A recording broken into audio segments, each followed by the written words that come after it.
When war steals your sons and husbands, desperation changes everything. In the Norse village of Eyrfjord, they now auction captured warriors to the highest bidder, and Freya knows she cannot compete with the wealthy women around her. With only 2 copper coins, she buys the one nobody wants. A giant Viking in chains, face hidden under a sack, silent as death. The villagers laugh at her foolish choice, but Freya sees something they don't. The way he stands with dignity despite his bonds. The gentle restraint in his powerful frame. She needs protection for her sick father and little brother. Days pass without a word until he finally speaks, and that single moment changes her world. Forever. What secret was this mysterious warrior hiding beneath that sack that would make a poor woman risk her heart? Before we jump back in, tell us where you're tuning in from. And if this story touches you, make sure you're subscribed because tomorrow I've saved something extra special for you. The morning sun cast long shadows across Freya's small weaving shed, where she sat hunched over her loom, fingers working with practiced precision through the woolen threads. Each pull of the warp, each careful placement of the weft represented more than mere craft. It was survival, dignity, and a stubborn refusal to surrender to the circumstances that had befallen her family. At 28, Freya possessed the kind of beauty that spoke of character rather than youth. Her auburn hair, often braided with practical efficiency, caught the light when she moved, and her green eyes held depths that spoke of wisdom earned through hardship. Her hands, though calloused from years of weaving, moved with an artist's grace across the threads. The fabric she created was sought after throughout Eyrfjord, prized for its intricate patterns and remarkable durability. The cottage she shared with her father and younger brother stood at the village's edge, where the cobblestone streets gave way to rough dirt paths. It was modest but well-maintained, with a thatched roof that Freya repaired herself each autumn and walls of fitted stone that her grandfather had laid with his own hands. Inside, the main room served multiple purposes: kitchen, dining area, and gathering space, while 2 small chambers provided sleeping quarters. A stone hearth dominated one wall, its warmth the heart of their home during the long northern winters. Her father, Bjorn, had once been a blacksmith of considerable skill, his forge the center of village industry. Men would travel from neighboring settlements to commission his ironwork, and his reputation stretched far beyond Eyrfjord's borders. But the raids 3 years past had changed everything. A piece of shrapnel from a burning building had lodged in his chest, and though he survived, his breathing never fully recovered. Now he spent his days carving small wooden items: spoons, bowls, simple toys for children, work that brought in a few coins, but nothing like the prosperity they once knew. Olaf, her 15-year-old brother, possessed their father's broad shoulders and steady hands, but also harbored dreams of adventure that worried Freya constantly. He spoke often of joining the next trading expedition, of seeing the world beyond their village, of proving himself as a man worthy of respect. She understood his restlessness. What young man wanted to remain in a place where opportunities seemed as scarce as the men who might have mentored him? The transformation of Eyrfjord from a thriving community to its current state had been swift and brutal. The raids had targeted not just their village, but the entire region, part of a larger conflict between rival clans that had raged for nearly a decade. When the raiders came, they took everything of value and killed anyone who resisted. The village lost 43 men in a single night, including most of the young fathers and skilled craftsmen who formed the backbone of their society. What remained was a community of women, children, and elderly men struggling to maintain traditions and livelihoods that had been designed around a different reality. The lucky women were those who had been widowed but left with property or trade connections. The unlucky ones, like Freya, found themselves supporting not just themselves, but family members who could no longer provide as they once had. village life had adapted in ways both practical and profound. Women now performed tasks previously reserved for men, from basic carpentry to livestock management. The village council, once composed entirely of male elders, now included several respected women whose voices carried weight in community decisions. Children grew up faster, taking on responsibilities that previous generations would have considered premature. The social dynamics had shifted as well. Marriage, once primarily a matter of family alliance and mutual affection, had become a strategic necessity for many women. The widow Astrid, who owned the largest farm in the area, found herself courted by men from distant villages who saw opportunity in her lands. Younger women faced pressure to accept proposals from older men or to consider matches with traders and craftsmen who passed through the village. Freya had received her share of such proposals. Harold the grain merchant had offered marriage and a comfortable life in the larger town of Ravensheim. Leif the fisherman, though kind and steady, represented security but little else. Each time she had politely declined, citing her responsibilities to her father and brother. The truth was more complex. She feared losing the independence she had fought so hard to achieve, feared becoming invisible in someone else's life, the way she had seen happen to other women. Her reputation in the village was that of a woman both admired and slightly feared. Admired for her skill, her loyalty to family, and her refusal to compromise her principles. Feared because she represented something that made others uncomfortable. The possibility that a woman might choose her own path, even when that path was more difficult than the alternatives offered to her. The other women of the village treated her with a mixture of respect and bewilderment. Gudrun, the baker's widow, often shook her head at Freya's stubbornness, muttering about the folly of refusing good men for the sake of pride. Sigrid, who ran the tavern with her aging mother, understood better. She, too, had chosen independence over security, though her path had been different. Winter was approaching with ominous signs that suggested it would be particularly harsh. The birds had migrated earlier than usual, and the older residents spoke of subtle changes in wind patterns and cloud formations that spoke of deep cold and heavy snows to come. For a family already struggling to make ends meet, the prospect of a difficult winter carried genuine fear. The village's preparations reflected this concern. Families with resources were stockpiling food and fuel, while those with less scrambled to secure what they could. The communal stores, maintained by the village council for emergencies, were smaller than they should have been, the result of poor harvests and the reduced workforce available for gathering and preservation. It was against this backdrop of economic hardship and social uncertainty that the announcement of the warrior auction had been made. The practice itself was not new. Captured enemies had always been sold as slaves or ransomed back to their families.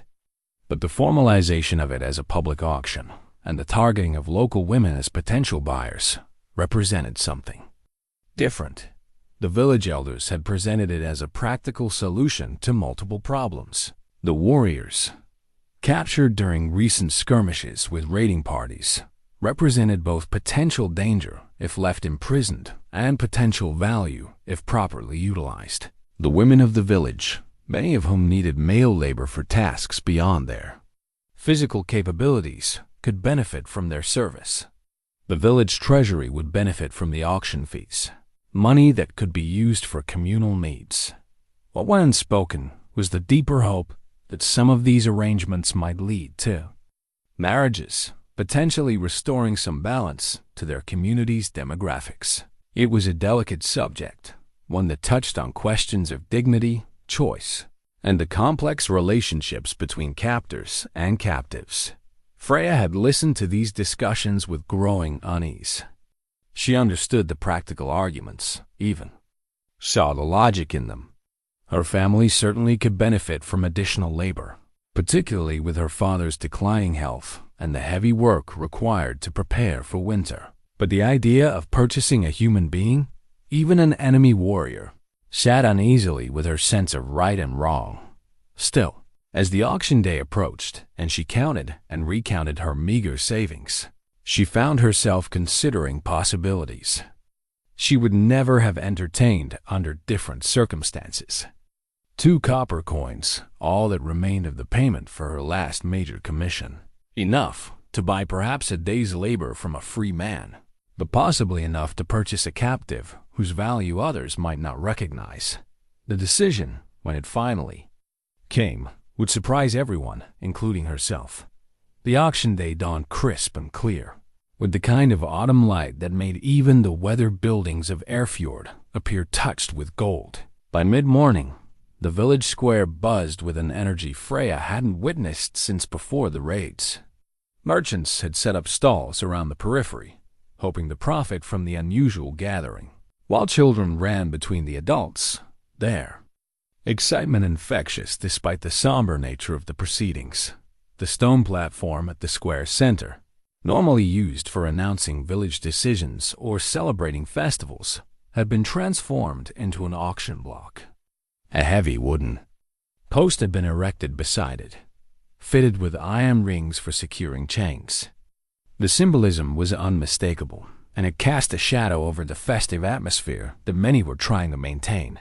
Freya arrived early, her 2 copper coins wrapped carefully in a piece of cloth and tucked deep in her apron pocket.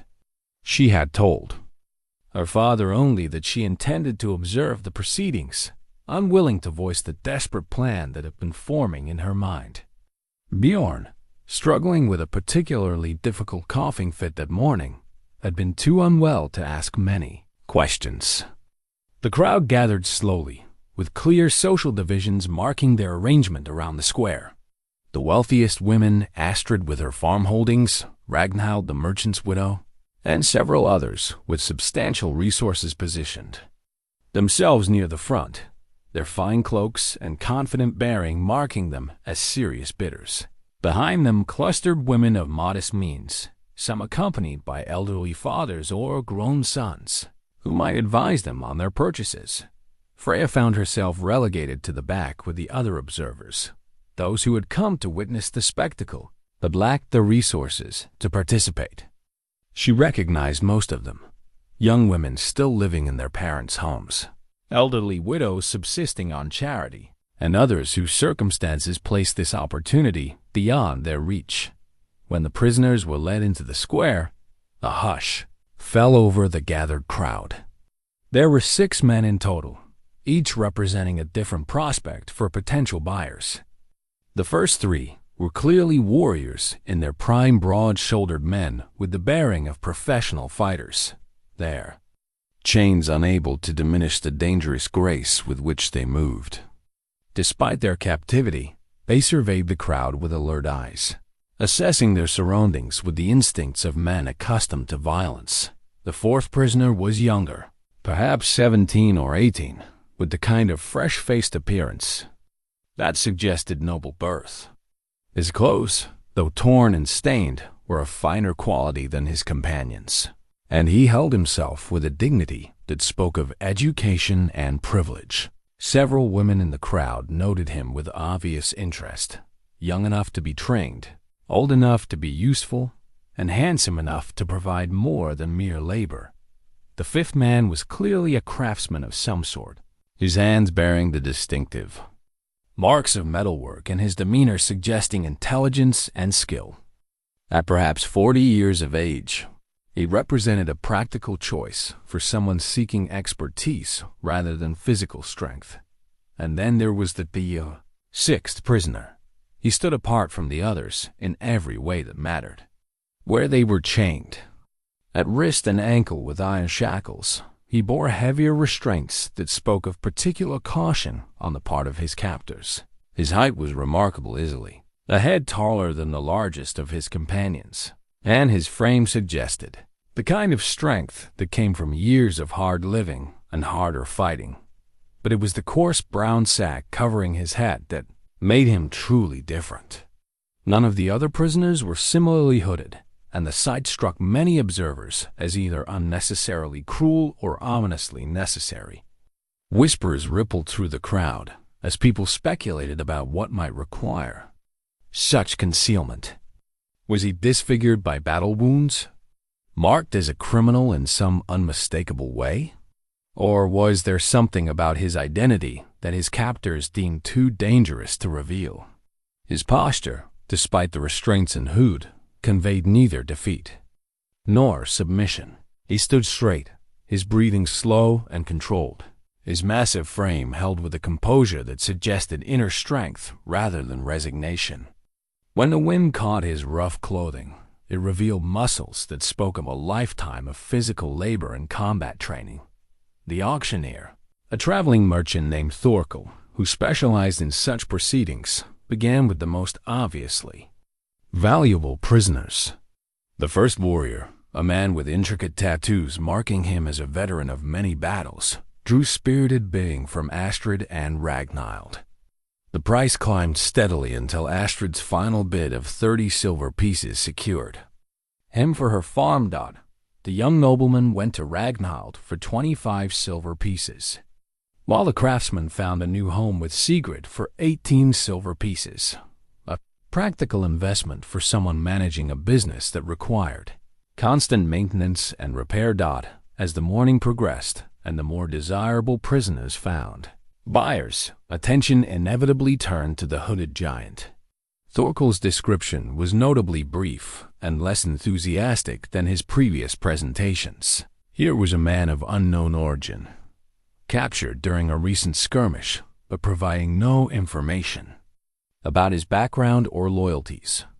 His size suggested usefulness for heavy labor, but his silence and the necessity of keeping him hooded raised questions about his temperament and reliability. The bidding began hesitantly. A few women offered token amounts, more out of curiosity than genuine interest. When the price reached 8 copper pieces, most dropped out, unwilling to invest in such an uncertain prospect. Freya watched the proceedings with growing tension, her hand unconsciously moving to the coins in her pocket. It was then that she truly studied him, looking beyond the obvious concerns that deterred other bidders. His stance spoke of discipline rather than aggression. When Thorkel prodded him to display his physique, he complied without resistance, but without servility.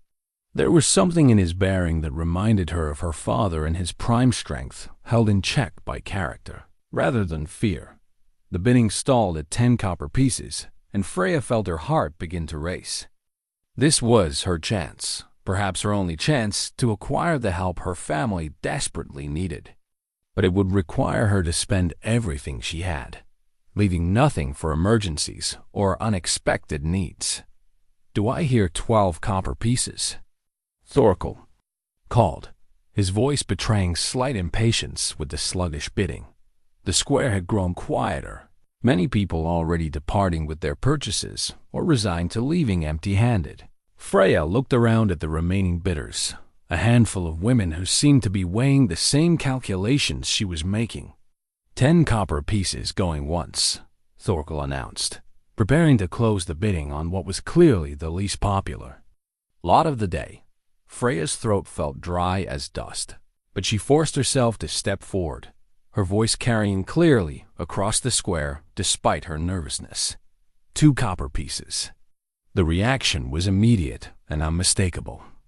Laughter rippled through the remaining crowd, not cruel but genuinely amused at what seemed like either a misunderstanding or a jest. Thorkel himself smiled, assuming she had misspoken or misunderstood the current bid. "The current bid stands at 10 copper pieces.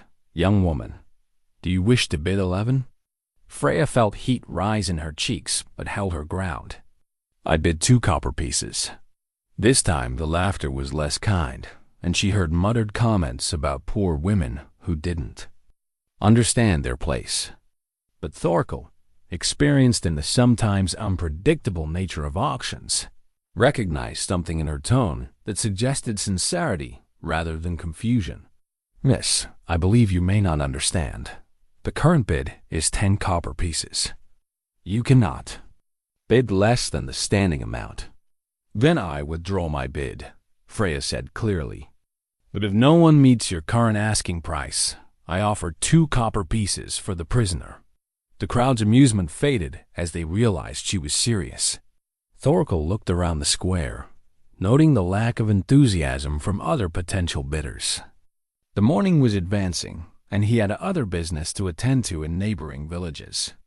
10 copper pieces going twice, he called, giving the legitimate bidders one final chance. Silence. "Very well," Thorkel said with resignation. "As there appear to be no takers at fair market value, I will accept the bid of 2 copper pieces." The transfer was completed quickly, with an efficiency that spoke of Thorkel's desire to conclude what had become an embarrassing end to an otherwise profitable morning.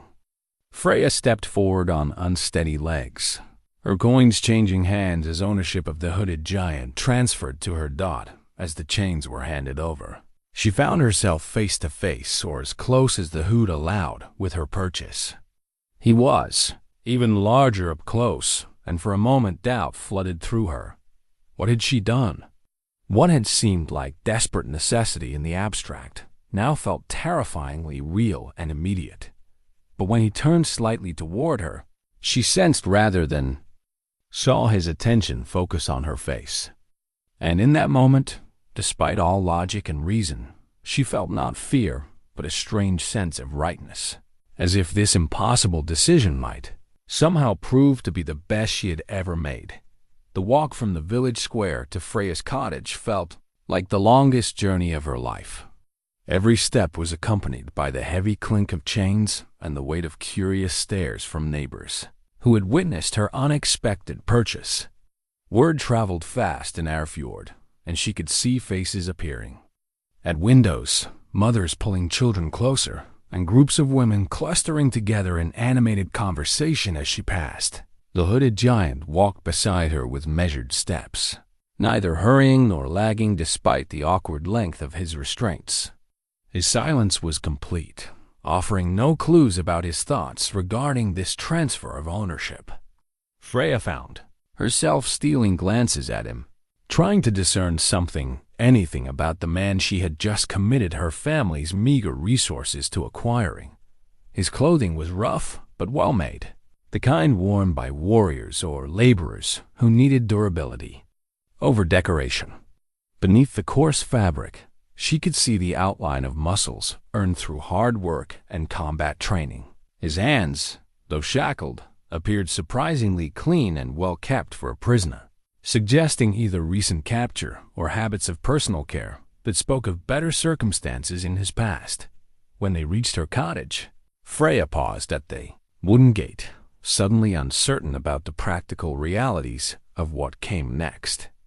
Her father's voice drifted from inside, engaged in conversation with Olaf about some repair that needed attention before winter. How would she explain this decision? How would she justify spending their last coins on something so unpredictable? The sound of the gate opening brought Bjorn to the doorway, his weathered face creased with concern that deepened as he took in the sight of his daughter accompanied by a chained giant. Olaf appeared behind him, his 15-year-old eyes wide with a mixture of excitement and apprehension. "Freya," Bjorn said carefully, his voice betraying the effort speech required when his breathing was labored. "What have you done?"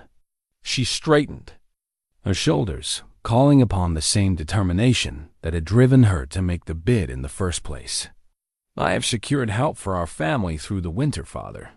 The village council approved these arrangements for households in need. Bjorn's eyes moved from his daughter to the silent figure beside her, taking in the heavy restraints and concealing hood. "And what manner of help requires such precautions?" Before Freya could respond, Olaf stepped forward with the bold curiosity of youth. "Are you a berserker?" he asked the prisoner directly. "Did you kill many men in battle?" The hooded head turned slightly toward the boy, but no answer came. After a long moment, the giant simply stood straighter, neither threatening nor submissive in his posture. "He doesn't speak," Freya said, though she realized she had no evidence for this assumption beyond his silence during the auction and there. "Walk home, but he can work." We need help with the heavy preparations for winter wood cutting, repairs to the roof, securing the livestock pen. Bjorn studied the situation with the careful assessment of a man accustomed to evaluating tools and materials for their potential usefulness. His blacksmith's eye took in the prisoner's build, the way he carried himself despite his restraints, and the quality of muscle development visible beneath his clothing. "The chains," Bjorn said simply. Freya realized she had given no thought to this practical necessity. The shackles were secured with locks that required keys she didn't possess, and even if she could remove them, doing so might violate the terms of purchase or create danger for her family. "They stay for now," she decided, "until we better understand his temperament and intentions." What followed was an awkward period of adjustment as the family attempted to incorporate their unexpected addition into the rhythms of daily life. Freya led him to the small storage shed behind the main cottage, clearing space among the tools and preserved foods to create a basic sleeping area. She provided him with an old blanket and a wooden bowl for water, essentials that seemed inadequate given his size, but represented what they could spare. The first evening was marked by a tension that seemed to permeate every corner of the cottage. Dinner conversation was stilted, with frequent glances toward the shed where their prisoner remained. Bjorn's coughing seemed worse, perhaps aggravated by the stress of uncertainty. Olaf peppered his sister with questions about their new resident's background, capabilities, and potential danger to the family. "What if he tries to escape during the night?" the boy asked, voicing a concern that had occurred to all of them. "Where would he go?" Freya replied pragmatically. "He's in chains, in unfamiliar territory, with no allies or resources. His best chance for survival is cooperation with us." But privately, she shared her brother's concerns. She had acted on instinct and desperation, making a decision that could prove disastrous for her family's safety and well-being. As she lay awake that first night, listening for any sounds from the shed that might indicate trouble, she questioned every aspect of her choice. The morning brought their first real test of the arrangement. Freya had identified several tasks that needed completion before winter splitting and stacking firewood, repairing gaps in the cottage's stone walls, and reinforcing the small shelter that protected their chickens from weather and predators. She approached the shed with a mixture of determination and trepidation, unsure what kind of cooperation she might expect. She found him sitting upright, apparently having been awake for some time. The careful arrangement of the blanket and the tidy state of his small space suggested habits of discipline and order. When she gestured for him to follow her to the woodpile, he rose immediately and walked beside her. Without resistance stock, the firewood presented a challenge that revealed both the limitations and possibilities of their situation. His shackled hands made wielding an axe dangerous and inefficient, but his strength was immediately apparent when she unlocked one wrist to allow him greater range of motion. With one hand free, he could grip and split wood with impressive speed and precision, though the chain connecting his ankles made movement awkward. Watching him work, Freya began to notice details that challenged her assumptions about his background. His technique with the axe spoke of experience and training beyond what most laborers possessed. He tested the weight and balance of the tool before beginning, adjusted his stance to accommodate the ankle restraints, and worked with an economy of motion that suggested both skill and intelligence. More intriguingly, she observed moments of consideration that seemed inconsistent with the mindless brutality she had expected from a captured raider. When a piece of wood split unevenly, he carefully examined the grain before deciding how to proceed. When sparrows landed nearby to investigate the commotion, he paused in his work rather than frightening them away. It was during one of these pauses that he did something completely unexpected. From his pocket, he withdrew a small piece of wood, apparently saved from the morning's work, and began carving it with a tiny knife that had somehow escaped notice during his capture. His fingers moved with surprising delicacy for hands so large. shaping the wood with careful, precise cuts. By midday, the carving had taken the form of a small bird, its wings spread as if in flight. The detail was remarkable, from the texture of individual feathers to the alert tilt of its head. When he finished, he set it carefully on the chopping block and resumed his work, apparently indifferent to whether anyone noticed his creation. But Freya had noticed, and the implications troubled her deeply. This was not the work of a mindless warrior or brutalized slave. This was artistry, requiring patience, skill, and a sensitivity that spoke of education and refinement. What manner of man had she purchased for 2 copper coins, and why had no one else recognized his value? The small wooden bird appeared on Freya's windowsill 3 days later, positioned carefully where the morning light would catch its delicate features. She discovered it while preparing breakfast, and the sight stopped her completely. The carving was even more beautiful than she had remembered, its craftsmanship speaking of hours spent in patient creation. But more than the artistry, it was the gesture itself that moved her, a gift given freely by someone who had every reason to harbor resentment. Word of Freya's unusual purchase had spread throughout Eyrfjord, bringing with it a steady stream of advice, warnings, and outright criticism. Gudrun the baker made daily visits, ostensibly to check on the family's welfare, but actually to satisfy her curiosity about the hooded prisoner. Her comments grew increasingly pointed as days passed without incident. "Mark my words, child," she declared during one morning visit, watching through the window as the giant split wood with methodical precision. "No good will come of harboring such a creature. Men like that are weapons, not workers. You're playing with fire that will burn your family." Astrid arrived with more practical concerns, her wealth and status in the village lending weight to her words. "The other prisoners have already proven their worth," she reported, settling into Freya's best chair with the authority of someone accustomed to having her opinion sought. "My warrior has increased our harvest efficiency 3-fold. Ragnhild's young nobleman has demonstrated remarkable intelligence and education. Even Sigurd's craftsman has already repaired equipment that had been broken for months." She paused to sip the tea Freya had reluctantly provided, her eyes studying the younger woman's face for signs of regret or doubt. "Your choice remains ... mysterious. The village wonders why you persist in keeping him hooded. Surely after several days, you must have some sense of what lies beneath that sack." The truth was that Freya had begun to question the necessity of the hood herself. His behavior had been consistently respectful and cooperative, showing no signs of the violence or unpredictability that might justify such concealment. But something held her back from removing it, perhaps fear of what she might discover, or perhaps recognition that the moment of revelation would change their relationship in ways she wasn't prepared for. The seasonal urgency added pressure to every decision. Reports from traveling merchants spoke of early snow in the northern territories and unusual wildlife patterns that suggested a winter of exceptional severity. Families throughout the village accelerated their preparations, and those with adequate resources began stockpiling supplies while they remained available. Freya's family faced these challenges with resources stretched thin by her impulsive purchase.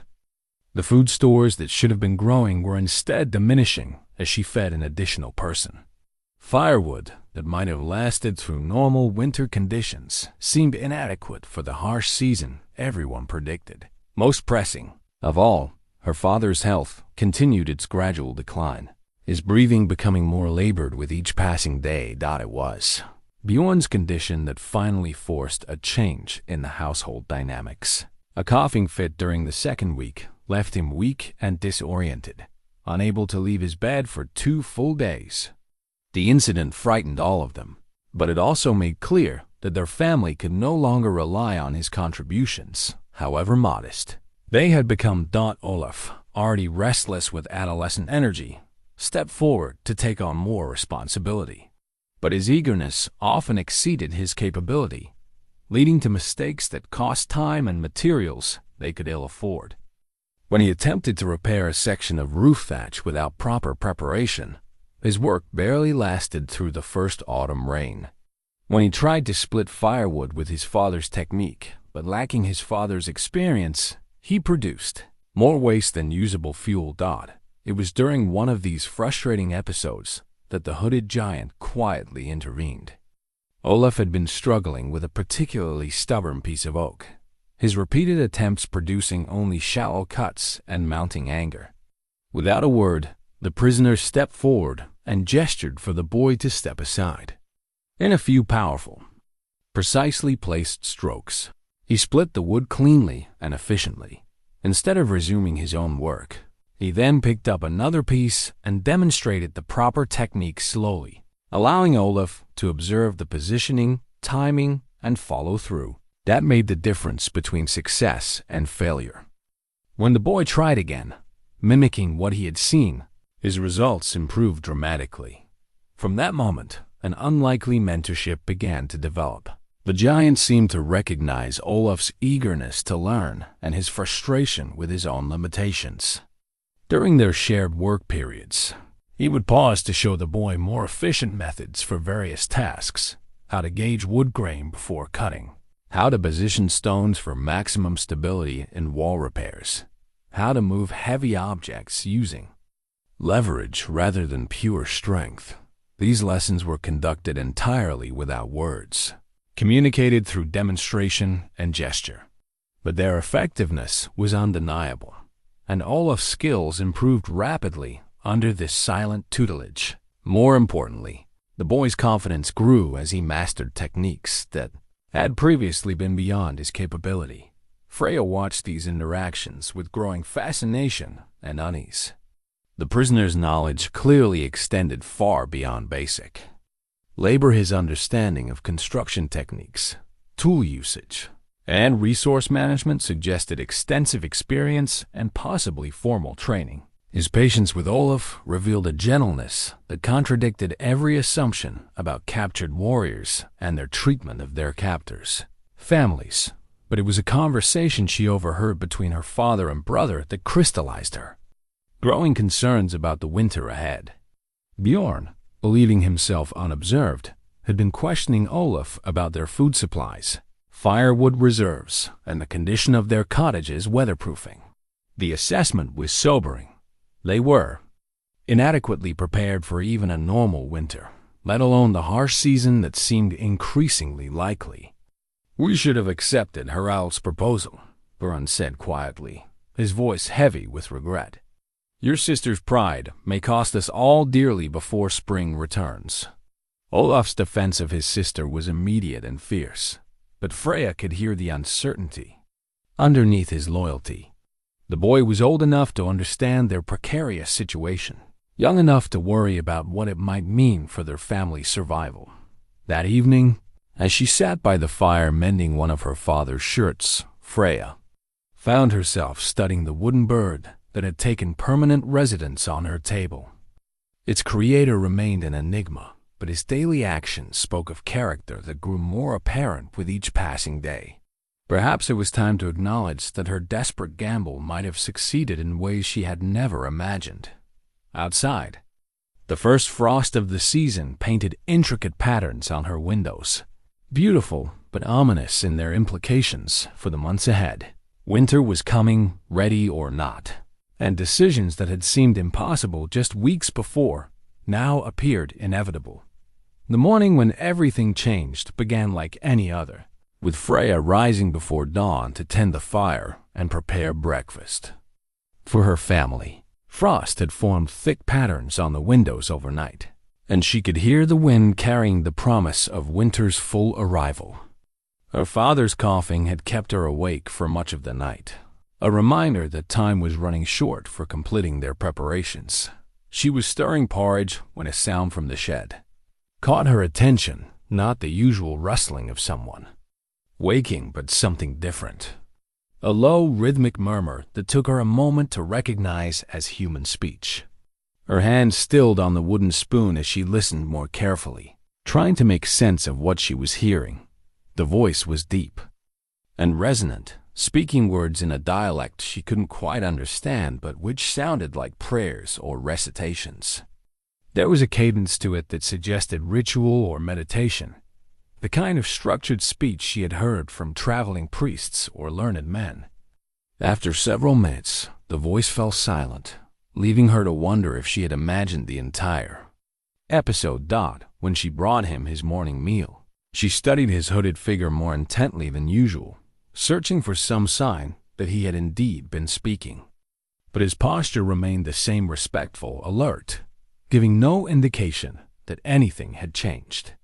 She set down the bowl and turned to leave, but then found herself pausing at the threshold. "I heard you this morning," she said quietly, not expecting a response but needing to acknowledge what had occurred. For a long moment, silence stretched between them. Then, so softly she almost missed it, came a single word spoken in perfectly clear Norse. "Thank you." The impact was immediate and profound. This was not the grunt or growl she might have expected from a barely civilized warrior, but the cultured pronunciation of someone educated in proper speech. The voice itself was warm and measured, carrying undertones that spoke of nobility and refinement. Freya felt her heart racing as the implication struck her. He could speak, had perhaps been able to speak all along. His silence had been a choice, not an inability. But more troubling still was the quality of his voice and diction, which suggested a background far removed from the common raiders who plagued their region. "You're welcome," she managed, her own voice barely above a whisper. She fled then, unable to process the flood of questions and concerns that his simple words had unleashed. Who was this man? What was his true background? And why had he chosen this moment to break his self-imposed silence? The next few days brought a gradual expansion of their communication. He remained largely quiet, but began responding to direct questions with brief, thoughtful answers. His speech consistently demonstrated education and refinement that grew more apparent with each exchange. When Olaf asked about proper technique for sharpening tools, the response came in carefully chosen words that demonstrated not just knowledge but understanding of metallurgy and craftsmanship. When Freya inquired about his comfort during the increasingly cold nights, his thanks were expressed with a courtesy that belonged in royal halls rather than peasant cottages. Most revealing of all was his interaction with Bjorn during one of the older man's clearer days. Her father, curious about the prisoner's obvious skills, had ventured to ask about his training in woodworking and construction. What followed was a conversation that left Bjorn visibly shaken. "He knows techniques I learned from master craftsmen," her father confided to Freya later that evening. "Methods that aren't taught to common laborers or even most artisans. The way he speaks of joinery and tool-making, it's the knowledge of someone trained in the finest workshops, possibly even royal establishments." This revelation coincided with disturbing news from the broader region. Travelers brought reports of increased raiding activity to the south, with well-organized bands striking settlements with unusual coordination and intelligence. More troubling still were accounts of a missing prince from one of the major kingdoms, vanished under circumstances that suggested betrayal rather than defeat in honest battle. The pieces of information swirled in Freya's mind as she watched her mysterious prisoner work with skills that grew more impressive each day. His knowledge seemed to encompass not just practical crafts but strategic thinking, leadership principles, and cultural refinements that spoke of noble birth and royal education. It was while helping him repair a section of their cottage's foundation that she noticed something that changed everything. As he reached for a particular stone, his sleeve pulled back slightly, revealing what appeared to be an intricate tattoo on his wrist. But as she looked more closely, she realized it wasn't a tattoo at all. It was a birthmark in the distinctive shape that she had heard described in stories and songs. The mark of the Northern Crown, a birthmark said to appear on those destined for leadership in the old bloodlines. She had dismissed such tales as folklore, but the evidence was literally before her eyes. Combined with his obvious education, refined speech, and comprehensive knowledge of crafts and strategy, the implications were staggering. That evening, she made a decision that had been building for days. After ensuring that Olaf and her father were asleep, she approached the shed with a mixture of determination and terror. The time had come to see the face of the man she had purchased for 2 copper coins. "I need to know who you are," she said simply as she entered the small space. He was sitting upright, as if he had been expecting this moment. In the dim light of her oil lamp, she could see his hands resting calmly on his knees, no longer attempting to hide the distinctive mark on his wrist. "I believe you already know," he replied, his voice carrying a weight of resignation and perhaps relief. With hands that trembled despite her resolve, Freya reached for the hood that had concealed his identity since the day of the auction. The coarse fabric was tied securely, but the knots yielded to her persistent efforts. As the material fell away, the lamplight revealed features that confirmed her worst fears and greatest hopes simultaneously. The face that emerged was, unmistakably, noble strong jaw, intelligent eyes, and features sculpted with the kind of masculine beauty that spoke of royal bloodlines. His hair was dark gold, slightly longer than current fashion, but clearly well maintained despite his circumstances. Most striking of all were his eyes, pale blue like winter sky, holding depths of intelligence, sadness, and a strength that had endured whatever trials had brought him to this place. But it was the small scar above his left eyebrow that made his identity certain. She had heard that mark described in ballads and stories told by traveling musicians, the distinctive wound. Earned by Prince Eric of Nordmark during his first battle, worn proudly as a symbol of his courage and leadership. "My lord," she whispered, the formal address falling automatically from her lips as she stared at the face that had adorned banners and inspired songs throughout the northern kingdoms. "Eric," he corrected gently. "Just Eric now. I suspect that whatever I once was died when I was betrayed and sold into captivity." The revelation hung between them like a chasm that neither quite knew how to cross. Freya found herself looking at a man whose disappearance had likely triggered searches across multiple kingdoms, whose capture represented either enormous fortune or terrible danger for anyone who harbored him. The 2 copper coins she had paid for him suddenly seemed not just inadequate but absurdly, almost insultingly small. "Who knows?"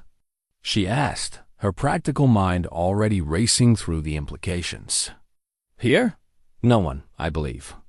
My captors were mercenaries hired for the task. They knew my value but not my identity. The sack was their way of ensuring that no one would recognize me during transport or sale.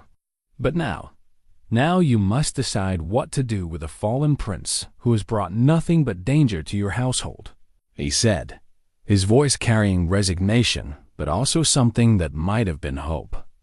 "I will understand if you choose to turn me over to the authorities or sell me to someone better positioned to handle the complications my presence creates." Freya stared at this man who had split her firewood, taught her brother valuable skills, and carved her a beautiful gift while knowing all along that his true identity made him worth more than her entire village. The humble gratitude he had shown for simple kindness, the careful respect he had paid to her family, the patient mentorship he had provided to Olaf, all of it took on new meaning when viewed through the lens of his royal birth.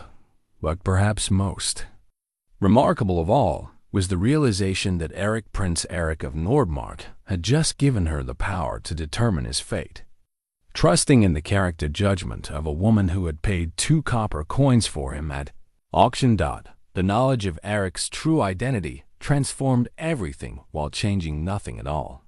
Freya found herself studying his every movement and word through the lens of royal birth, marveling at how completely he had concealed his noble nature while never truly hiding it. The patience he showed Olaf, the respect he paid to her father, the careful courtesy of his interactions with her, all of it spoke of breeding and education that ran deeper than conscious choice.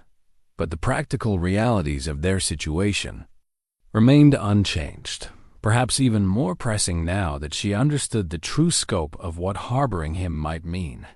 A missing prince would be searched for with resources and determination that went far beyond local concerns. His enemies, whoever they were, would not rest until they either recovered him or confirmed his death. And his allies, should they learn of his location, might arrive with expectations and demands that her humble household could never meet. During the days that followed the revelation, their conversations took on a deeper quality. Eric spoke more freely about his past, though always with the careful discretion of someone accustomed to the political implications of every word. She learned that his kingdom had been embroiled in a succession dispute following his father's death, with his younger brother, Magnus, pressing claims that had divided the court and weakened their defenses against external threats. Magnus was always clever, Eric explained as they worked together to reinforce the chicken coop against the harsh winter ahead. But cleverness without wisdom can be more dangerous than simple stupidity. He convinced himself that I was the obstacle to peace and prosperity, when in truth we face threats that require unity rather than division. The betrayal that led to his capture had been swift and brutal. A supposed diplomatic mission to negotiate with neighboring lords had been revealed as a trap, with Magnus providing information about Eric's route and escort to mercenaries hired for the specific purpose of capturing rather than killing him. The plan had succeeded perfectly, leaving Magnus free to claim the throne while Eric simply vanished from the political landscape. He needed me alive but unavailable, Eric said with bitter understanding. A dead brother might become a martyr, inspiring others to challenge his authority. But a brother who had simply disappeared could be painted as weak, cowardly, or unreliable. Over time, people would forget their loyalty to a man who wasn't there to earn it. Freya listened to these revelations with growing unease about the web of politics and danger that Eric's presence had drawn around her family. But she also found herself fascinated by glimpses into a world she had never imagined: the complex negotiations of royal courts, the careful balance of military strength and diplomatic finesse, the burden of responsibility for thousands of lives. And livelihoods. More troubling still were the reports that continued to filter in from travelers and merchants. The raiding activity to the south had intensified, with attacks showing unprecedented coordination and strategic sophistication. Several major settlements had fallen to forces that seemed unusually well-informed about local defenses and resources. Magnus's work, Eric said grimly when Freya shared these accounts. He was always better at destroying than building. Without legitimate authority or popular support, he'll need constant military success to maintain his position. That means expansion, conquest, and the kind of aggressive campaigning that will eventually unite his enemies against him. The implications for Eyrfjord were sobering. Their village possessed no strategic importance, but it lay along potential routes for forces moving between larger targets. If the conflict Eric described continued to escalate, their peaceful isolation might not provide the protection they had always assumed. Winter's approach added urgency to every concern. The early frost had been followed by snowfall that arrived weeks ahead of normal patterns, and the older residents spoke with worried certainty about signs that pointed to exceptional cold and extended storms. Families throughout the village accelerated their final preparations, while those inadequately supplied faced the prospect of hardship or, worse, before spring's return. Freya's household had benefited enormously from Eric's presence and expertise. Under his guidance, they had completed weatherproofing that would have been beyond their capabilities, organized their food stores with efficiency that maximized their limited supplies, and prepared heating arrangements that would make their fuel last through even an extended winter. But these improvements came with the constant awareness that discovery of His identity could instantly transform their greatest asset into their deadliest liability. It was Olaf, who first voiced the question that haunted all their interactions. During an evening meal, when conversation had turned the plans for the hardest months ahead, the boy looked directly at Eric and asked with adolescent directness, "Will you still be here when spring comes?" The question hung in the air like smoke from their fire, impossible to ignore or easily answer. Eric set down his wooden spoon and considered his response with the careful thought that characterized all his words. "That depends on many things beyond my control," he said finally. "Your sister purchased my service for an indefinite period, but circumstances may arise that make my presence here impossible or dangerous for your family. What if Magnus finds you?" Olaf pressed, his young mind cutting through diplomatic language to reach the heart of the matter.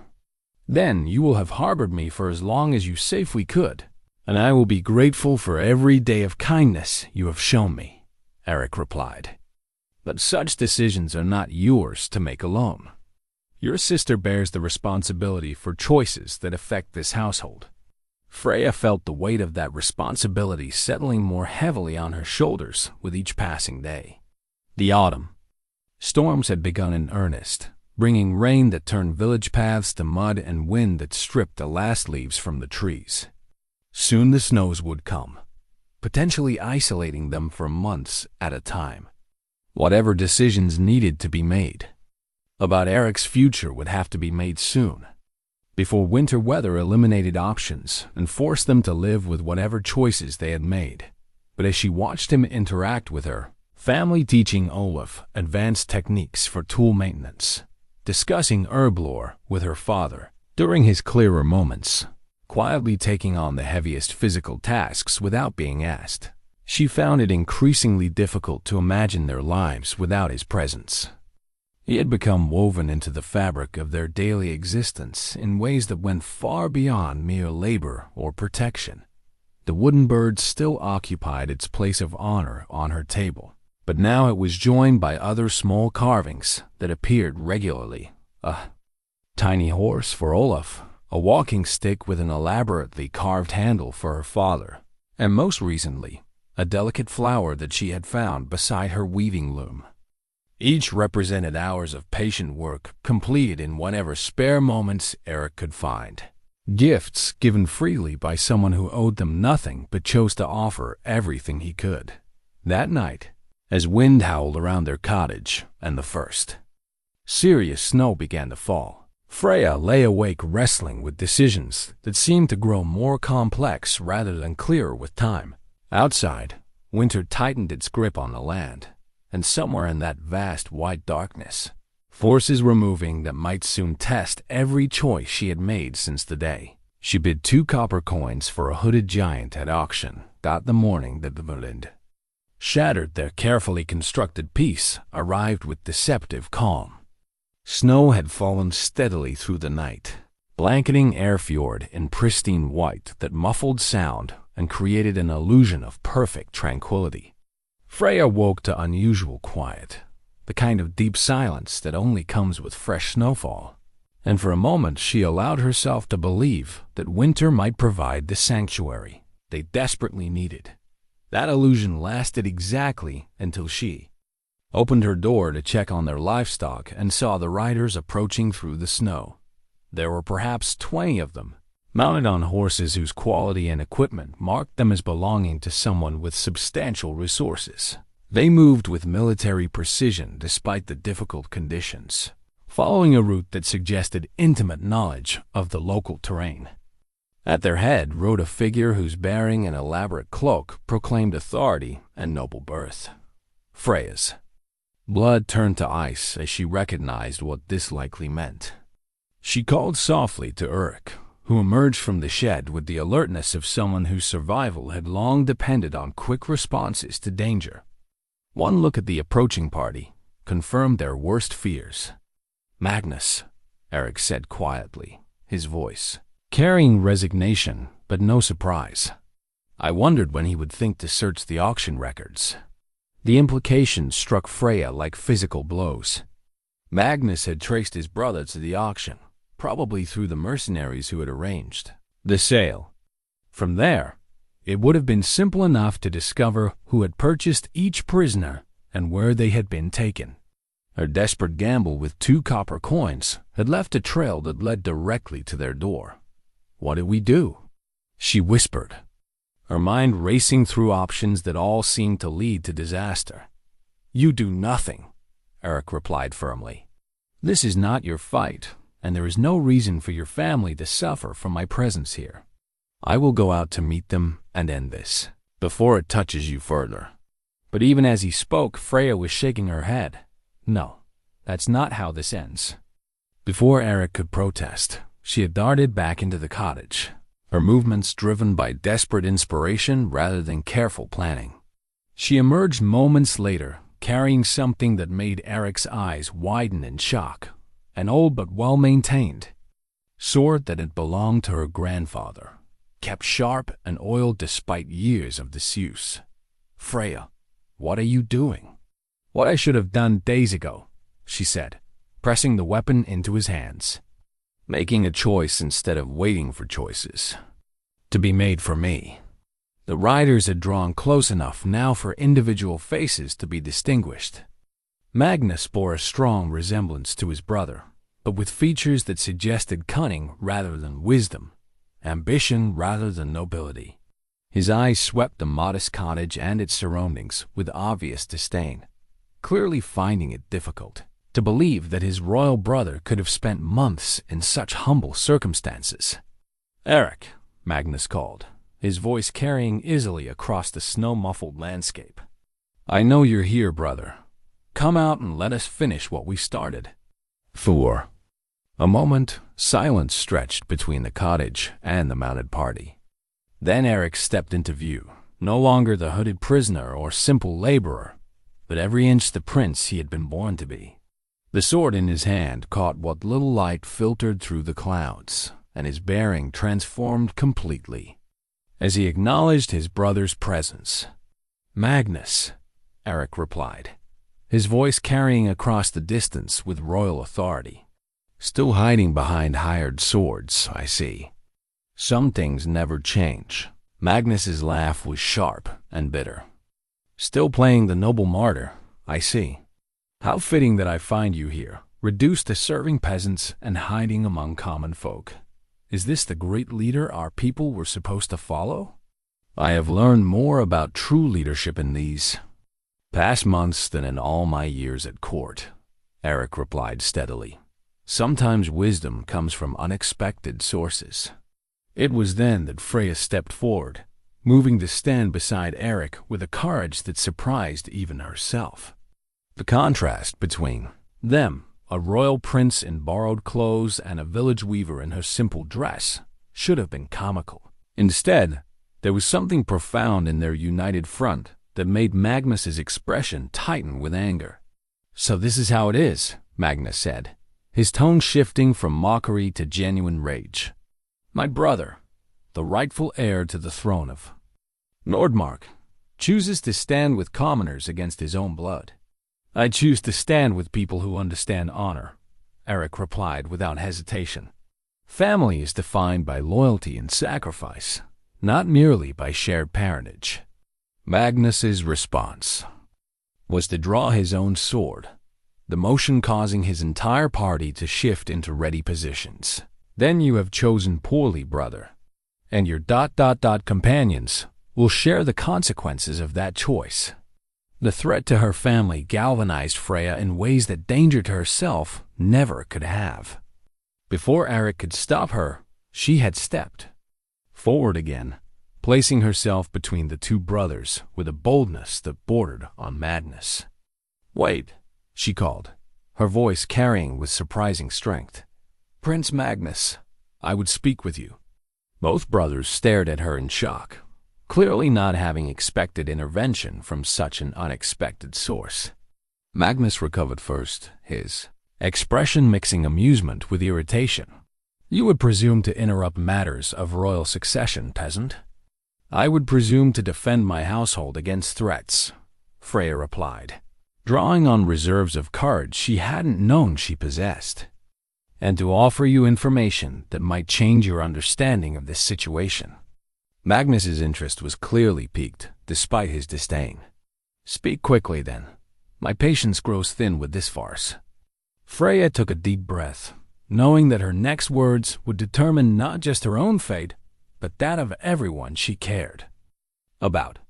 Your brother came here as a prisoner, purchased at auction for 2 copper coins. He has spent these months as a laborer, sleeping in a shed, working for his meals like any other servant. Your point? My point is that he could have revealed his identity at any time. He could have demanded ransom, claimed royal privilege, or escaped to raise armies in his own cause. Instead, he chose to honor the terms of his situation and show loyalty to the household that gave him shelter. Magnus's laugh was harsh. Loyalty to peasants? You call that a virtue? I call it the mark of a true king, Freya replied boldly. A man who keeps faith even when it serves no advantage, who shows honor even to those who have power over him, who builds rather than destroys even when destruction might serve his immediate interests. The words hung in the cold air like a challenge, and for a moment the tableau held perfectly still 2 royal brothers, one surrounded by armed men and one standing beside a village weaver. While snow continued to fall around them all dot, it was Eric who broke the silence, his voice carrying a weight of finality that made clear this was his ultimate decision. She speaks truth, Magnus. I have found more worth in these months among honest people than in years of court politics and royal privilege. If you want my crown, take it, but know that you take it from a man who has learned what true kingship means. Magnus's face cycled through emotions, rage, confusion, and something that might have been fear. His brother's words had clearly not been what he expected, and the confident control he had maintained began to show cracks. This changes nothing, he said finally, but his voice lacked the certainty it had carried moments before. You are still my brother, still my rival, still the obstacle to peace in our kingdom. No, Eric replied quietly. I am simply a man who has found where he belongs. The crown was never mine to keep. It belongs to whoever can bear its weight with wisdom and honor. If that is you, prove it here and now. The challenge was unmistakable, and it placed Magnus in a position he had clearly never anticipated. He had come expecting to confront a desperate fugitive, not a man who spoke with moral authority and seemed genuinely at peace with his choices.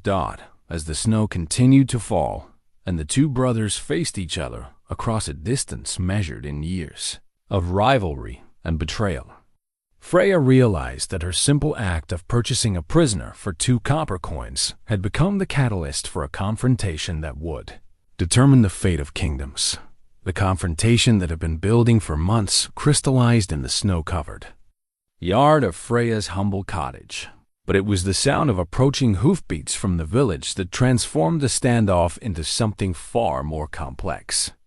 Magnus's head snapped toward the new arrivals, his confident posture shifting to something approaching concern as he recognized that his carefully planned confrontation was about to become public. The riders emerging from the village were led by Astrid, mounted on her finest horse, and followed by several other prominent women of Eyrfjord. Behind them came a larger group, villagers who had armed themselves with whatever weapons they could find, their faces set with the grim determination of people defending their own. Word of armed strangers had spread quickly through the small community, triggering responses that Magnus had clearly not anticipated. Stand down, Astrid called as her party drew close enough for conversation. Her voice carried the authority of wealth and social position, but also something deeper, the protective instincts of someone who had already lost too much to allow further destruction of her community. This is a peaceful village under the protection of the regional council. State your business or withdraw. Magnus's expression darkened as he realized that his private family matter had become a public spectacle. His men shifted nervously, clearly uncomfortable with the prospect of facing armed villagers in addition to their primary target. The simple capture mission he had envisioned was evolving into something that might require explanations to authorities and consequences he hadn't planned for. "I am Prince Magnus of Nordmark," he declared, drawing himself up with royal authority. "I pursue a fugitive who has taken refuge in this place. Stand aside and allow me to complete lawful business." Astrid's response was immediate and cutting. "I see no fugitive here, Your Highness. I see Eric, who's been a member of our community for months, working honestly and contributing to our welfare. If you have grievances against him, they can be settled through proper legal channels rather than armed confrontation." The simple declaration transformed everything. By openly acknowledging Eric's presence and character, Astrid had committed the village to his defense in ways that made Magnus's options suddenly much more limited.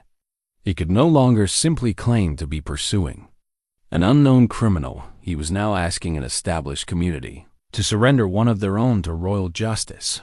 Eric stepped forward, recognizing the impossible position his presence had created for people who owed him nothing but had chosen to stand with him anyway. "Astrid, you don't understand what you're risking. This is a matter of royal succession that goes far beyond." "We understand perfectly," interrupted Sigrid, who had ridden up during the exchange. "We understand that you came here as a prisoner and earned your place among us through character and service. We understand that you've worked beside us, shared our burdens, and proven yourself in ways that matter more than royal birth or political claims." Murmurs of agreement rippled through the gathered villagers, and Freya felt a surge of emotion at this unexpected support.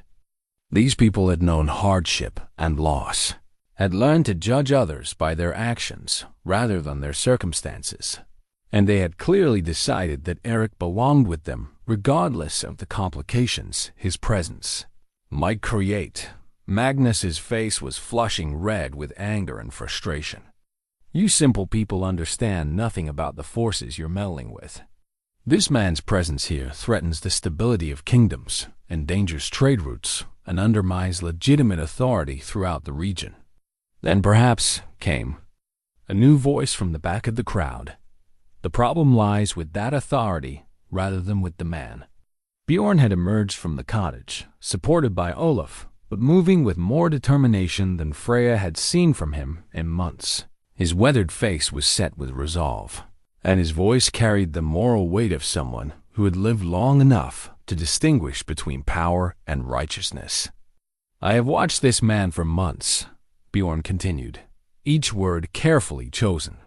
"Despite the obvious effort speech required, I have seen him work without complaint, teach without condescension, and serve without seeking advantage. If these are the qualities that make him unfit for royal authority, then perhaps your kingdom needs better standards for its rulers." The words hit Magnus like physical blows, and his hand moved instinctively toward his sword hilt. But the gesture only served to emphasize how outnumbered and outmaneuvered he had become. What had been planned as a swift capture had turned into a public debate about legitimacy and leadership, with an entire community arrayed against him. It was Eric who recognized the danger in allowing the situation to escalate further.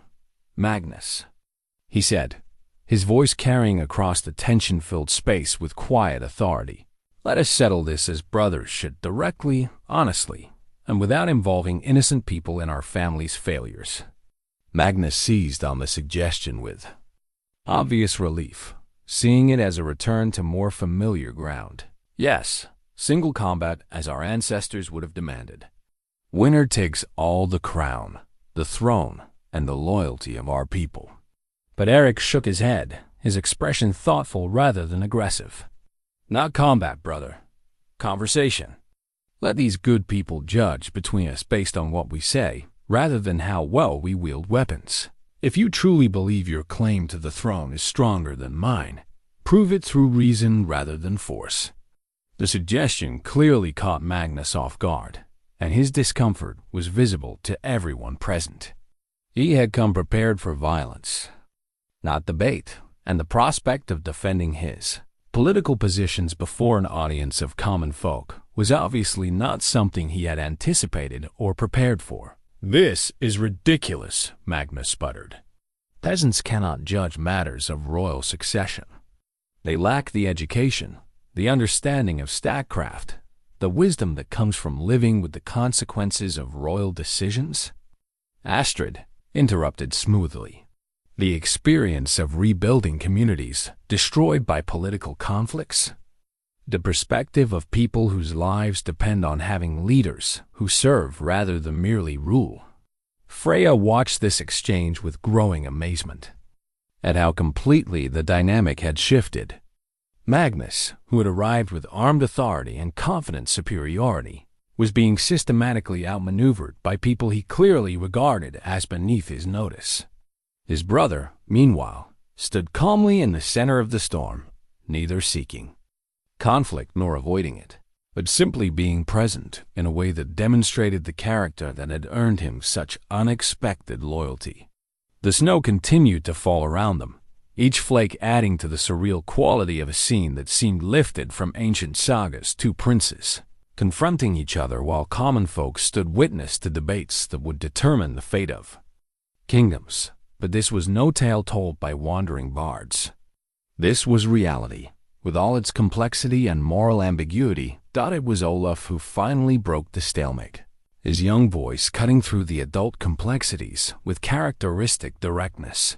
"Why don't you just ask what the people want?" he said, looking back and forth between the two brothers. "If you're both so sure you'd be a better king, let the people who would have to live under your rule decide for themselves." The simplicity of the suggestion hung in the air like a challenge that neither brother could easily dismiss. Magnus clearly wanted to reject it out of hand, but doing so would require him to openly state that common people had no right to choose their rulers, a position that would hardly win him support from the very community he now found himself needing to convince. Eric, meanwhile, looked at the boy with something approaching pride. "Wisdom from unexpected sources," he said softly, echoing his earlier words to Magnus. "Perhaps that's exactly what this situation requires." As the two royal brothers faced each other across a distance measured not in yards, but in fundamental differences of philosophy and character, Freya realized that her desperate purchase of a hooded prisoner had become the catalyst for something unprecedented, a moment when ordinary people might actually have a voice in choosing their extraordinary leaders. The snow fell heavier now, as if the sky itself were holding its breath to see how this impossible confrontation would resolve itself. The moment of decision had arrived with the inexorable weight of an avalanche, and Magnus found himself trapped in circumstances entirely of his own making. His brother's calm acceptance of Olaf's suggestion had effectively forced him into a position where refusing would make him appear tyrannical, while accepting would subject his claims to scrutiny he had never intended to face. "Very well," Magnus said through gritted teeth, his voice carrying the forced confidence of someone who had backed himself into a corner. "Let these people hear our respective cases." Though the first maintained that matters of royal succession should be decided by those qualified to understand statecraft and governance, Astrid's smile was sharp as winter steel. "Excellent. Then you'll have the opportunity to demonstrate that understanding to those who live with its consequences daily." What followed was unlike anything Freya had ever witnessed or imagined. The gathered villagers formed a rough circle in the snow, creating an informal court with the two princes at its center. No elaborate protocols governed the proceedings, no ancient ceremonies lent them dignity, just honest people preparing to hear honest arguments about who deserved their loyalty and trust. Magnus spoke first, drawing upon years of court training and political rhetoric. His arguments were polished and logical, focusing on legitimacy of succession, the importance of noble birth, and the dangers of allowing sentiment to override established law. He painted himself as the rightful heir wrongfully denied his inheritance by a brother whose disappearance had created uncertainty and instability throughout their kingdom. "Order must be maintained," he declared, his voice carrying the practiced authority of someone accustomed to being obeyed. "The crown passes by blood and tradition, not by popular whim or emotional attachment." Eric's abandonment of his responsibilities created the chaos that now threatens our borders and weakens our defenses. His words were skillfully crafted, appealing to fears about security and stability that would resonate with people who had already suffered through raids and uncertainty. He spoke of trade agreements that required royal continuity, of military alliances that depended on recognized authority, of the practical necessities that kept kingdoms functioning in a dangerous world. But as Magnus continued, something in his tone and bearing began to work against him.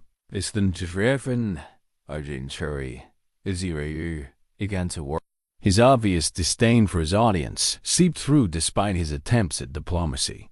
His references to common folk and simple people carried undertones of condescension that were impossible to miss.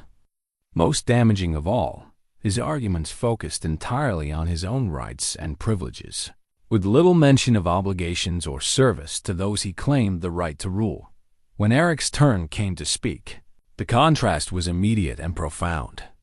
Where Magnus had stood apart from his audience, Eric moved closer to the circle, positioning himself not as a superior addressing inferiors, but as one person speaking honestly to others. His voice carried none of the practiced rhetoric of royal speeches, but it held something more valuable, the ring of absolute sincerity. "My brother speaks truly about many things," Eric began, acknowledging Magnus's arguments rather than dismissing them. "Legitimacy and tradition matter. Stability serves everyone's interests. The crown does carry responsibilities that go beyond personal preference or emotional appeal." He paused, his eyes moving around the circle to make contact with individual faces rather than addressing the crowd as a mass. "But I have learned something during my time here that years of royal education never taught me. True authority comes not from the right to command, but from the willingness to serve. Not from the power to demand obedience, but from the ability to earn respect." Eric's words carried the weight of lived experience rather than theoretical knowledge. He spoke of the satisfaction found in honest labor, of the wisdom discovered in listening to people whose perspectives differed from his own, of the strength that came from being part of a community rather than standing above it. "Magnus is correct. That I abandoned my royal responsibilities," Eric continued, his voice growing stronger as he spoke. "But I did not choose that abandonment. It was forced upon me by those who valued political advantage over family loyalty. The question before you is not whether I failed to fulfill my duties as a prince, but whether I have proven myself capable of fulfilling my obligations as a man." The crowd listened with an attention that went beyond mere politeness. These were people who understood the value of character demonstrated through action rather than proclaimed through words. They have seen Eric work beside them, teach their children, show respect for their elders, and contribute to their community without seeking special treatment or recognition. When Eric gestured toward Freya, acknowledging her presence and her role in his transformation, the simple act carried more weight than any royal decree. This woman saw worth where others saw only burden. She offered opportunity where others saw only cost. She demonstrated the kind of leadership that changes lives rather than merely commanding them. Magnus's face darkened as he recognized how completely the narrative had shifted away from his carefully prepared arguments. His brother was not defending his right to rule, but demonstrating his fitness to serve, not claiming privilege, but accepting responsibility. The snow continued to fall around them, each flake adding to the accumulation that would soon make travel difficult, if not impossible. But no one in the circle seemed aware of anything beyond the historic choice being offered to them. The chance to decide between two very different visions of what leadership should mean. It was Astrid who finally broke the contemplative silence that had followed Eric's words. I have a question for both princes, she said, her voice carrying the practical authority that had made her one of the village's most respected voices. If you were to rule, what would you do about the raids that have devastated our communities? How would you protect people like us from the violence that has already cost us so much? Magnus straightened, clearly relieved to be on familiar ground. Increased military presence, fortified borders, punitive expeditions against raiders and their supporters. Strong rulers command respect through strength, and peace comes only when enemies fear the consequences of aggression. His answer was delivered with the confidence of someone who had studied military strategy and understood the mechanics of organized violence. But Eric's response revealed a deeper understanding of the human costs involved. Military strength matters, Eric acknowledged, but it's not enough by itself. The raids succeed because they target isolated communities that lack the resources for adequate defense. The solution requires cooperation rather than just force-shared intelligence, coordinated responses, and economic partnerships that give people alternatives to raiding. He gestured toward the assembled villagers, his words carrying the weight of someone who had seen their struggles firsthand. These people don't need rulers who can win battles in distant places. They need leaders who understand their daily challenges and work to address the root causes of conflict rather than just its symptoms. The difference in their answers crystallized everything that separated the two brothers. Magnus thought in terms of royal prerogatives and military solutions, while Eric spoke of community needs and collaborative approaches. One saw subjects to be protected, the other saw partners to be supported.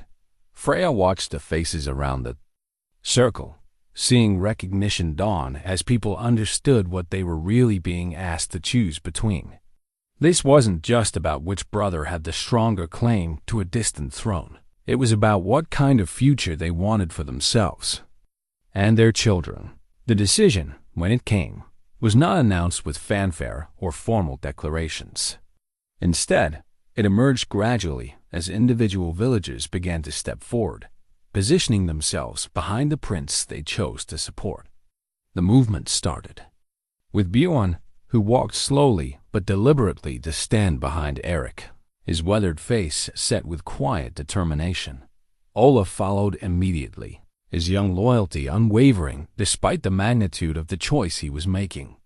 One by one, others joined them, Astrid with her practical wisdom, Sigrid with her independent spirit, and families whose members had witnessed Eric's character during his months among them. Magnus watched this silent referendum with growing alarm, his confident bearing beginning to crack as he realized that his carefully prepared arguments had failed to sway people who judged leaders by different standards than royal courts employed. When the movement finally stopped, only 3 of his own men stood behind him, while nearly the entire village had chosen to support his brother. This is madness. Magnus exploded, his composure finally breaking completely. You people cannot simply decide royal succession based on sentiment and personal preference. There are laws, traditions, established procedures. There are also consequences, Astrid interrupted firmly. And we are the ones who live with those consequences every day. If you want our loyalty, you must earn it through service, not demand it through birthright. Magnus's hand moved to his sword, and for a moment the confrontation balanced on the edge of violence. His men shifted nervously, clearly outnumbered and uncertain about their leader's next move.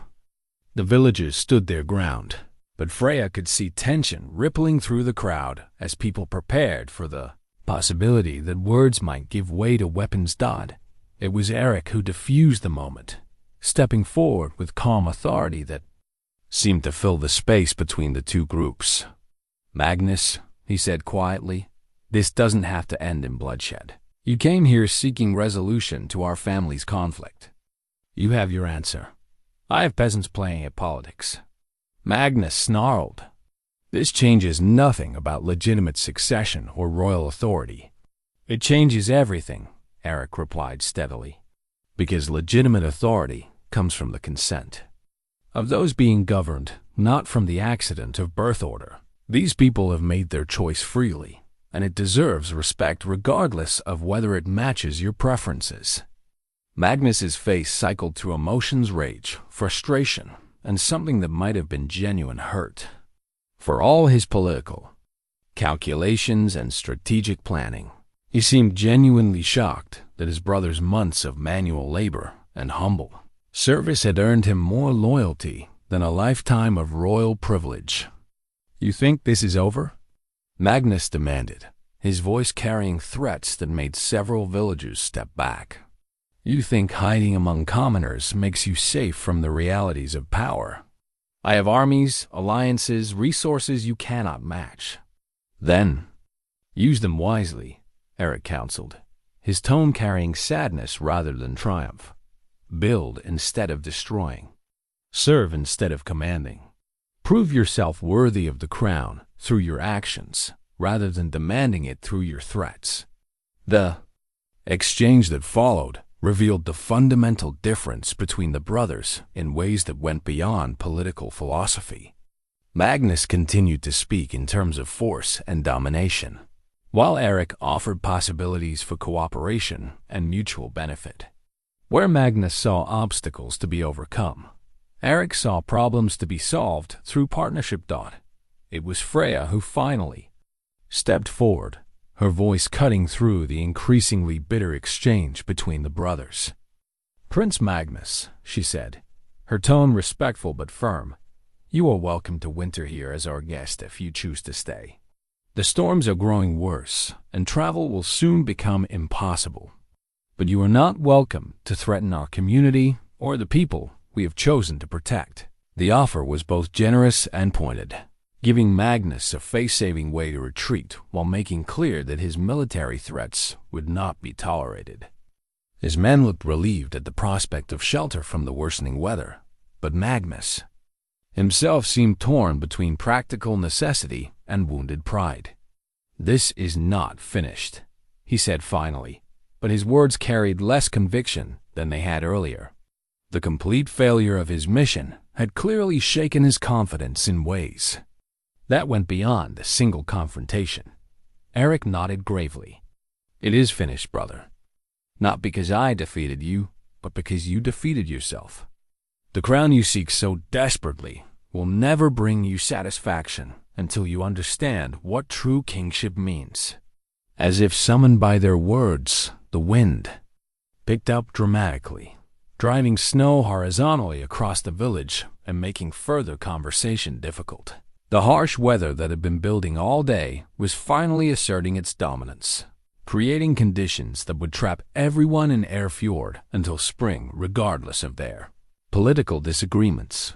Magnus looked around at the deteriorating conditions, his military experience clearly telling him that immediate departure was no longer an option. His shoulders sagged slightly as he recognized that his carefully planned confrontation had become an extended siege by circumstances beyond anyone's control. "We will accept your hospitality," he said stiffly, the words clearly costing him considerable pride. "But this matter remains unresolved." Eric's response carried the quiet finality of someone who had found peace with his decisions. "For you, perhaps. For me, it was resolved the day Freya saw worth where others saw only burden." Spring arrived late that year, with snow lingering well into what should have been planting season and ice holding the streams in its grip long past their usual thawing. But when the change finally came, it brought with it a transformation that went far beyond the mere turning of seasons. The winter had been hard in ways that tested every preparation and strained every resource, but it had also been revelatory. Magnus and his men, trapped by weather and circumstance, had been forced to integrate into the daily life of Eyrfjord in ways that gradually stripped away pretense and revealed character.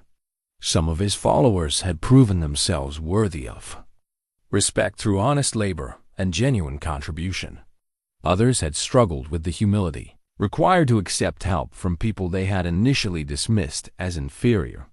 Magnus himself had endured the most dramatic transformation. Stripped of his military advantages and royal prerogatives, forced to rely on the generosity of people he had threatened, he had slowly begun to understand the lessons his brother had learned months earlier. The process had been painful and often humiliating, but it had also been necessary.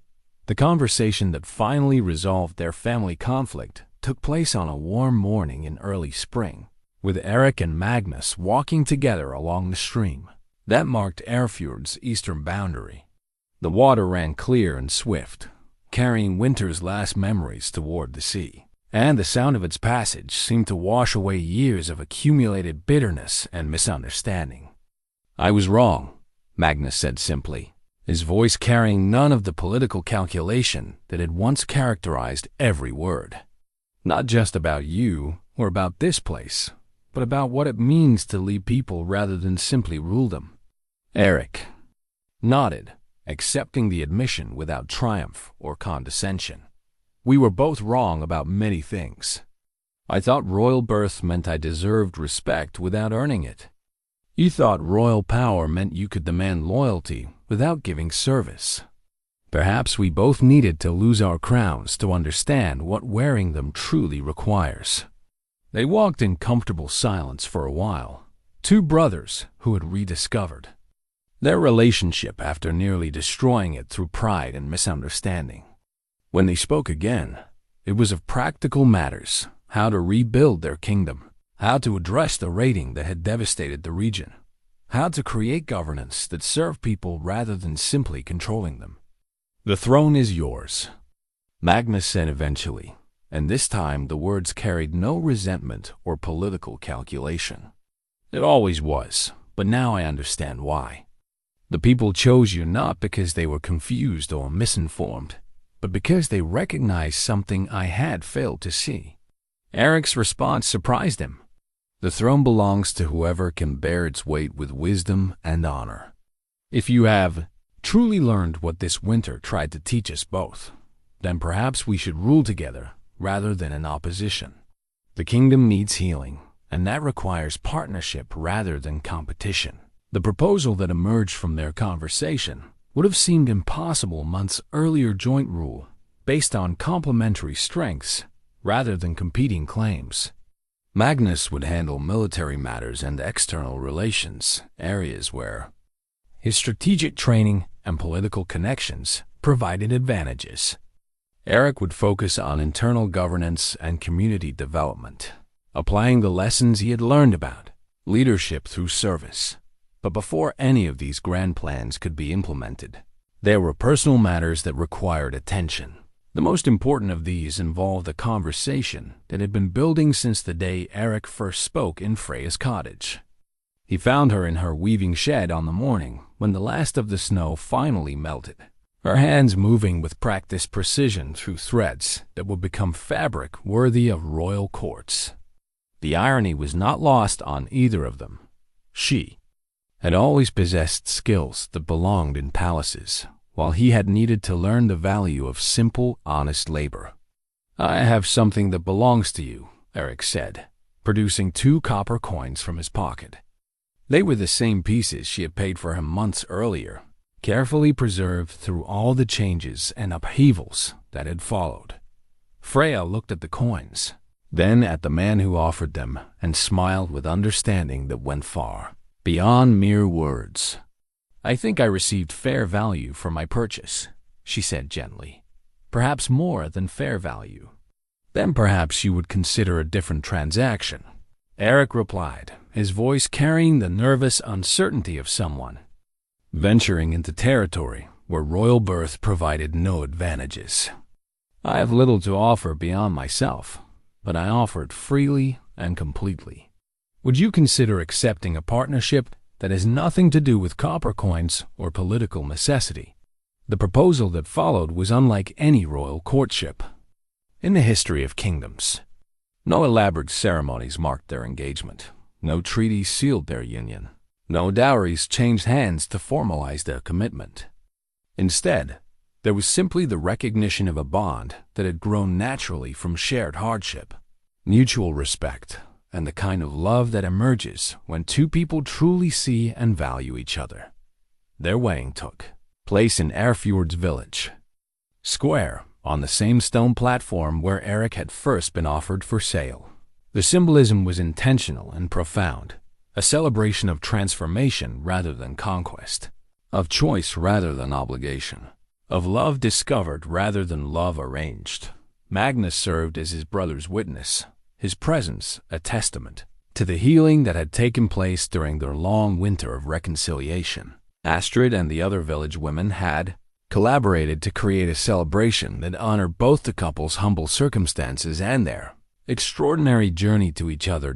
As Freya and Eric exchanged vows, the wooden bird he had carved for her sat prominently displayed, a reminder of the moment when gratitude had first opened the door to deeper understanding.